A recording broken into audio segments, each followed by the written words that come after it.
அதை எனக்கு பரிசுத்தப்படுத்து, அது என்னுடையது அப்படின்னு சொன்னார். யாத்திராகமம் 13ஆம் அதிகாரம் 2வது வசனத்தில் வாசிங்க.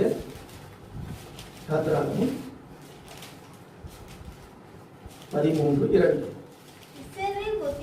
அதான் கவனிங்க, இஸ்ரவேல் புத்திரருக்குள் மனிதரிலும் மிருக ஜீவன்களிலும் கற்பம் திறந்து பிறக்கிற முதல் பேர் அனைத்தையும் எனக்கு பரிசுத்தப்படுத்து.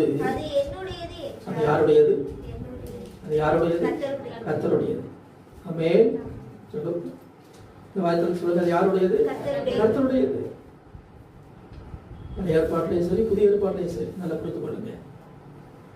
இஸ்ரவேல் புத்திரருக்குள் மனிதரிலும் மிருக ஜீவன்களிலும் கற்பம் திறந்து பிறக்கிற முதல் பேர் அனைத்தையும் எனக்கு என்ன செய்து விடு? பரிசுத்தப்படுத்தி விடு. அது என்னுடையது என்று சொல்கிறார். அது கர்த்தருடையது. குமாரரில் முதல் பேரானவனை எனக்கு கொடுப்பாயாக என்று சொல்றார். 22ஆம் அதிகாரத்தில் 29வது வசனம் வாசிங்க. சில காரியங்களை நாம் புரிந்து கொள்ளணும், அறிந்து வைத்திருக்க வேண்டும், இதயத்தின் ஆழத்தில் பதித்து வைக்க வேண்டும். யாத்திராகமம் 22:29. கவனிங்கள். முதல் பழுக்கும் உன் பழத்தையும் வடியும் உன் ரசத்தையும் காணிக்கையாக செலுத்த தாமதிக்க வேண்டாம். உன் குமாரரில் முதல் பேரானவனை நல்லா அண்டல் பண்ணி வச்சுக்கோங்க. யாத்திராகமம் 22:29. குமாரரில் முதல் பேரானவனை யாருக்கு கொடுப்பாயாக? கர்த்தருக்கு கொடுப்பாயாக. ஆமென். ஸ்தோத்திரம். முதல் பேரானவனை கர்த்தருக்கு கொடுப்பாயாக.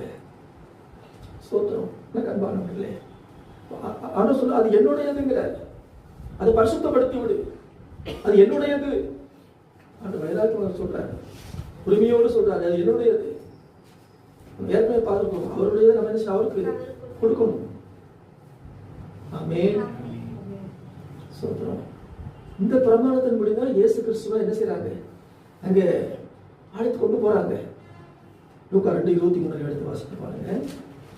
இந்த பிரமாணத்தின்படிதான் ஆண்டவரை ஒப்பு கொடுக்கிறதுக்காக அங்க அழைத்து கொண்டு போறாங்க, எருசலேமுக்கு கொண்டு போறாங்க. லூக்கா 2:23. முதல் பேரான எந்த ஆண்களையும் கர்த்தருக்கு பரிசுத்தமானது என்னப்படும் என்று கர்த்தருடைய நியாயப்பிரமாணத்தில் எழுதியிருக்கிறபடி அவரை கர்த்தருக்கென்று ஒப்பு கொடுக்கவும் போதும் கொண்டு போனார்கள். யாரை?